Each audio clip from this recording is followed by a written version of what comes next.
Type 2 diabetes is a condition in which your blood sugar level is too high. After you eat foods that contain carbohydrates, chemicals in your small intestine break them down into single sugar molecules called glucose. Next, the cells lining your small intestine absorb the glucose. Real quick, I'm interrupting the video for a great reason.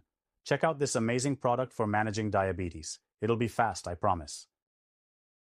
The truth the pharmaceutical industry doesn't want you to know. If you struggle with diabetes, fight against blood sugar spikes, and feel your energy disappearing every day, pay close attention. GlucoExtend is the revolutionary solution that's changing lives. With its advanced formula, it helps naturally balance your blood sugar levels, restoring your health and vitality. Exclusive limited time offer. Get yours through the QR code on your screen or via the links in the video description and pinned comments. Don't wait until it's too late. Which passes into the bloodstream. When the blood reaches your pancreas, beta cells inside the pancreas detect the rising glucose levels. To reduce the glucose level, your beta cells release insulin into your bloodstream. As the blood circulates through your body, the insulin and glucose exit the bloodstream into your tissues to reach your body's cells. Most cells of the body have certain receptors on their surface that bind to the circulating insulin. Insulin acts like a key in a lock to open up the cell so that the circulating glucose can get inside the cell. Now your cell can use the glucose to produce the energy it needs to function properly. If you have type 2 diabetes, either your pancreas does not produce enough insulin, or your body cells resist its effects, or both. If you have insulin resistance, your insulin cannot unlock the cells to let glucose in, because the locks, called receptors, are abnormal or missing. As a result, glucose is locked out of your cells. Consequently, the amount of glucose builds up in your bloodstream in a condition called hyperglycemia. To compensate for hyperglycemia, your pancreas produces more and more insulin. Your overworked beta cells try to keep up with the demand but gradually lose their ability to produce enough insulin.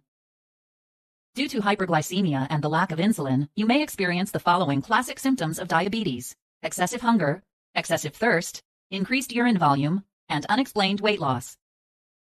Symptoms of type 2 diabetes that may appear over time include fatigue, recurrent infections, changes in vision, itching, and tingling or prickling sensations in your skin.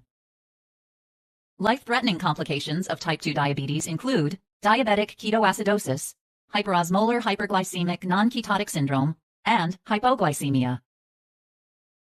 If you don't receive treatment for hyperglycemia, diabetic ketoacidosis can result. Because you no longer have enough insulin circulating in your blood, your cells can't get the glucose they need to produce energy. As a result, your body turns to fats and proteins as an alternative source of energy.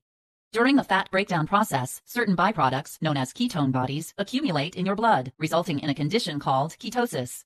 If ketones build up to dangerously high levels in your bloodstream, you may develop diabetic ketoacidosis, or DKA, which can lead to coma and death. Another complication resulting from failure to treat hyperglycemia is called hyperosmolar hyperglycemic non-ketotic syndrome, or HHNS. As the insulin deficiency continues, your blood glucose level increases. In response, your kidneys filter excess glucose out of the blood into urine, along with large amounts of water. Unless you consume large amounts of water, your kidneys cannot keep up with the demand of removing the glucose from your bloodstream and diluting it sufficiently in urine. As a result, your blood becomes much more concentrated than normal, a condition called hyperosmolarity. Hyperosmolarity pulls water out of your body tissues into your bloodstream, causing severe dehydration, which may lead to hyperosmolar hyperglycemic non-ketotic syndrome. Neurological symptoms, such as seizures and coma, can occur. If you take an excessive dose of diabetic medication, you may experience an acute complication called hypoglycemia or insulin shock. Excessive insulin or oral hypoglycemic medication causes too much glucose to go into cells, leaving an insufficient amount in your bloodstream. Certain organs, such as the brain, need a constant energy supply to function properly. Because the brain's primary source of energy is glucose, it is the first organ affected by lower glucose levels. When your brain cells, called neurons, are starved for glucose, they start to malfunction, causing symptoms such as nervousness, shakiness, and confusion. If your glucose level continues to drop, the electrical activity of your neurons diminishes significantly, resulting in seizures or diabetic coma.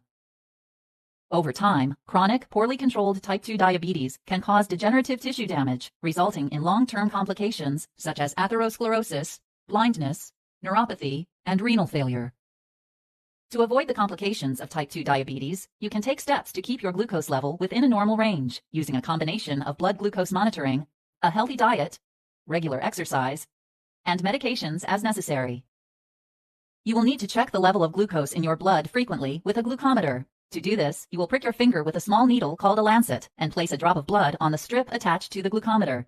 Based on your blood glucose level, you may need to adjust your meals, physical activity, or medication dose. Eating a healthy diet will help to lower your glucose level when you eat a diet rich in fruits, vegetables, and whole grains, have meals and snacks about the same time every day, consume the right balance of carbohydrates, proteins, and fats, and minimize your intake of high-sugar foods. Getting regular exercise, even just 30 minutes a day, will lower your blood glucose level, decrease insulin resistance, and may lead to weight loss. You may need to take one or more diabetic medications to help lower blood glucose. Some of these medications increase insulin production in your pancreas. Others decrease insulin resistance in your skeletal muscles. Some treatments increase insulin sensitivity in certain tissues. Others promote a slight decrease in absorption of glucose in your digestive system. If your type 2 diabetes cannot be controlled with diet, exercise, and oral medications, your doctor may prescribe insulin and train you to inject it just under your skin. By treating and controlling your blood glucose level, you may prevent the occurrence of complications from type 2 diabetes.